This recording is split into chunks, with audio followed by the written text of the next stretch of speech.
Bueno, vamos a ver el problema 1.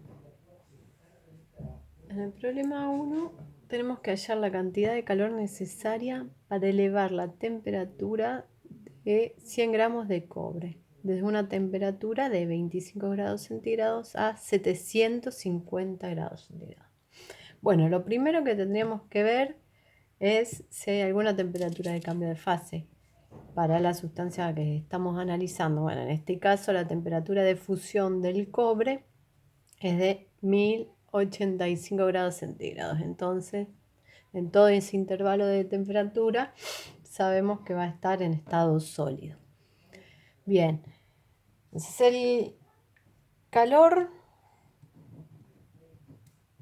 necesario va a ser igual a la capacidad calorífica del cobre en estado sólido por la masa que tengo, por la diferencia de temperatura, la temperatura final menos la temperatura inicial.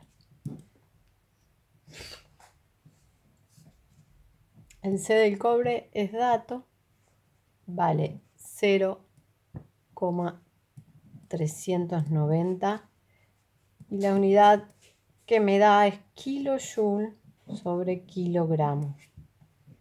¿Sí?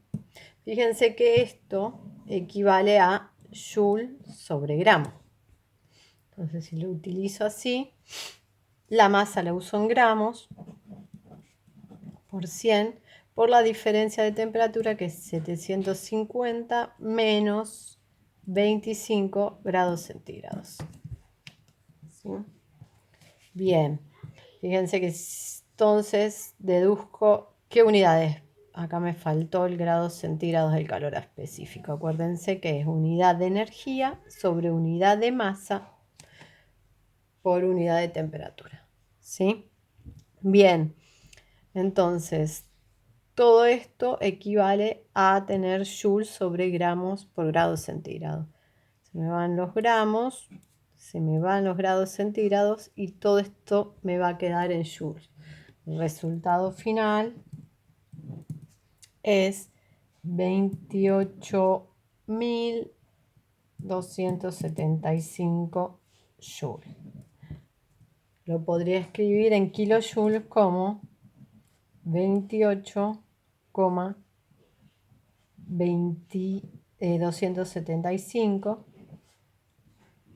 kilojoules. ¿Sí? Acuérdense que esto, si lo expreso con una cifra significativa, y en general nos va a alcanzar, lo puedo escribir como 28,3. ¿Sí? Bien. Bueno, entonces en la primera parte calculamos el calor necesario para elevar la temperatura del cobre desde una temperatura de 25 grados centígrados hasta 750. Ahora nos dice qué pasaría si yo esta cantidad de calor se la entrego a la misma masa pero de aluminio, estando a la misma temperatura inicial. ¿A qué temperatura llevaría esa masa?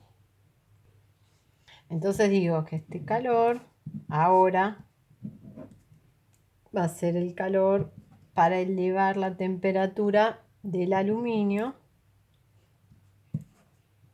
con una misma masa, una temperatura desde una temperatura inicial TI, que son los 25 grados centígrados, hasta una temperatura final TF, vamos a ponerle asterisco. ¿Sí? Entonces quiero saber si ahora la masa del aluminio es igual y la temperatura inicial también coincide con los 25 grados centígrados del caso anterior, entregándole la cantidad de calor, está 28.275 joules. ¿Sí? ¿Cuál va a ser la temperatura final? ¿Está bien? El calor específico del aluminio es dato y es 0,9 kilojoule sobre kilogramo por grado centígrado. La masa dijimos que también era de 100 gramos. Puedo ponerlo así como 0,1 kilogramo.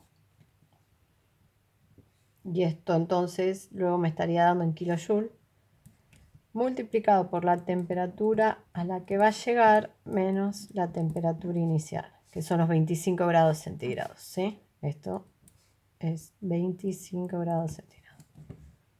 Bien. Si despejo de esta ecuación la temperatura final de F asterisco, me queda el calor sobre el calor específico del aluminio por la masa más la temperatura inicial, es lo que me tendría que dar la temperatura final. Bueno, reemplazo para hacer la cuenta. Acá tengo 28.275 joules. ¿Sí? Que los puedo poner como, fíjense, 28,275 kilojoules. Divido por el C del aluminio. Lo utilizo en kilojoules sobre kilogramos. 0,9 kilojoules sobre kilogramo por grado centígrado. Por 0,1 kilogramo, ¿sí? Fíjense, se nos van los kilogramos, se me va el kilojoule y en todo esto me va a quedar entonces en grados centígrados. Y a esto le sumo los 25 grados. Entonces, resolviendo, obtengo que la temperatura a la que llegaría el aluminio sería de 289,17 grados centígrados. Fíjense, comparemos, ¿no? Con la misma cantidad de calor, el cobre llega a una temperatura de 750 grados centígrados. Con este calor, la misma cantidad de aluminio llega a una temperatura de aproximadamente 300, ¿sí? O sea, de la mitad. ¿Esto está bien? Menos de la mitad. Y bueno, si nosotros comparamos los calores específicos, ¿sí? Del cobre y del aluminio, lo que vemos es que el calor específico del aluminio es menos de la mitad que el calor específico del cobre. Por eso, la temperatura a la que llega el aluminio es la mitad, menos de la mitad de la temperatura a la que llega el cobre.